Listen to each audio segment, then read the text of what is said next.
ভাদ্র পরিক্রমার দিবা অধিবেশনের আয়োজন করেছেন আমার প্রিয়তম ব্যক্তিত্ব পরম শ্রদ্ধেয় খাগড়াছড়ি জেলা সৎসঙ্গ আধুনিক শ্রীমন্দির বিনির্মাণের স্বপ্নদ্রষ্টা রূপকার যোগ্য সাধারণ সম্পাদক শ্রদ্ধেয় এস কে চৌধুরী চন্দনদা। এখানে উপস্থিত আছেন আমাদের সবার সম্মুখে আমরা যাকে আহ্বান করে এখানে উপবেশন করিয়েছি অধিবেশনের শুরুতেই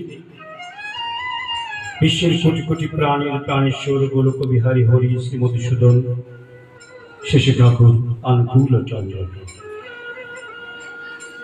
শেষে ঠাকুরের চরণে কোটি কোটি প্রণাম জানাই।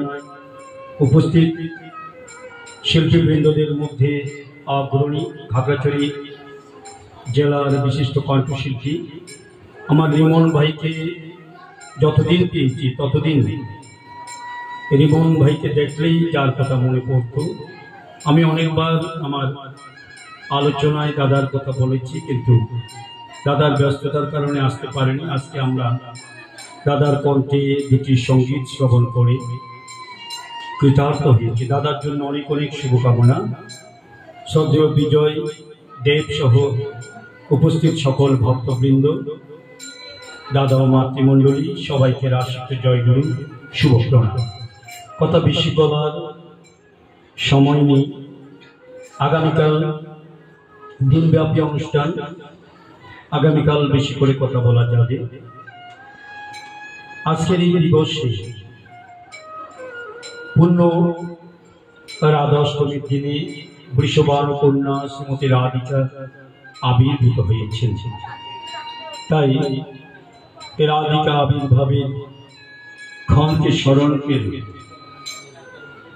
রাধিকা তিনি শ্রীলক্ষ্মী, নারায়ণের বাম অঙ্গ থেকে যার সৃষ্টি,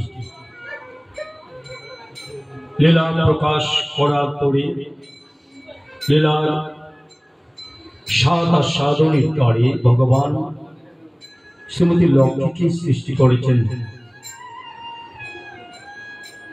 তিনি এক ব্রহ্ম, তিনি ছাড়া জগতে আর কিছুই নেই। জগতের সমস্ত কিছু তার থেকে সৃষ্টি, আবার তাতেই লয়। কিন্তু তিনি যখন জগতে নররূপ ধারণ করে লীলা করতে আসেন, তখন শ্রীমতী লক্ষ্মীকে তিনি সাথে নিয়ে আসেন। সে দ্বাপর যুগে শ্রীমতী লক্ষ্মীকে তিনি রাধারানী পৃথিবীতে এনেছিলেন। সেদিন তিনি বলেছিলেন, রাধা আমার প্রেমের গুরু, রাধারানী না হলে আমি আমার এই লীলা প্রকাশ করতে পারতাম না। আর মন মহাপ্রভু কলির অবতার, তিনি এসে বললেন, কৃষ্ণ প্রেমী রাধার ভাব যার অন্তরে সদাই দুই নয়ন ঝরে, সদাই দুই নয়ন ঝরে। কৃষ্ণ প্রেমী রাধার মতন পাগলিনী না হলে ভগবানকে পাওয়া যাবে না।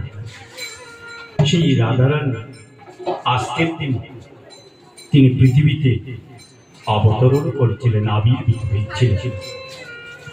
অনেক কথা আগামীকাল বেশি করে কথা বলবো। শুধু একটি চুম্বকে একটি কথার আভাস দিয়ে যায়।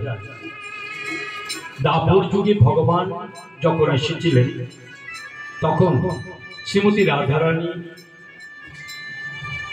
এসেছিলেন ভগবানের কয়েক বছর আগে, জন্মের কয়েক বছর আগে। কেন আগে এসেছিলেন?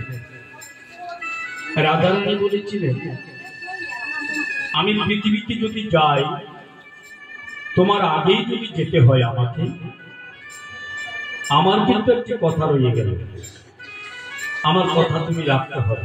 কথা কি? কথাটি হচ্ছে, আমি পৃথিবীতে গিয়ে আগে তোমাকেই দর্শন করব। এদিকে ভগবান তার এক ভক্তকে কথা দিয়েছে,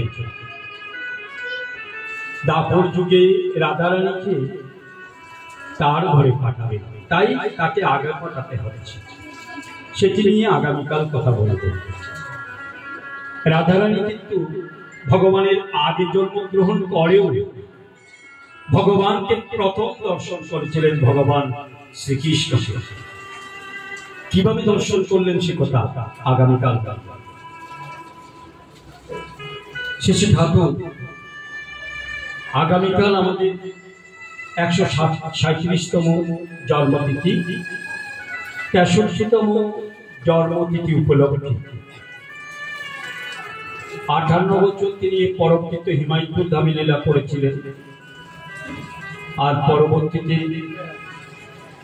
তিনি লীলা করেছেন 81 বছর পর্যন্ত দেওঘর। এই বাণীটি দেওঘরে 63তম জন্মতিথি উপলক্ষে 20 সেপ্টেম্বর 1950 খ্রিস্টাব্দে তিনি প্রদান করেছেন।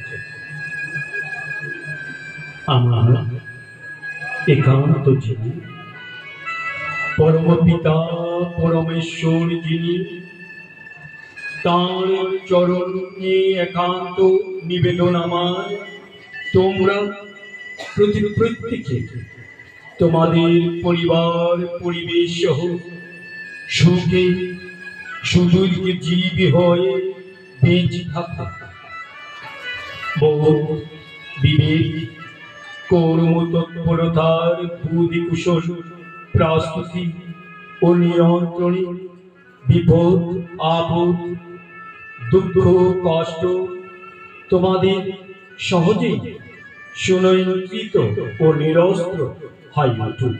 তোমরা তোমাদের পারিপার্শ্বিকের প্রত্যেকেরই আশ্রয় হয় উঠুক। তোমাদের সান্নিধ্য ও সক্রিয় সেবায় সকলে যোগ্যতায় উদ্বর্ধিত হয়ে শান্তি স্বস্তি ও জীবনে উজ্জ্বল হয়ে উঠুক। তোমরা স্থান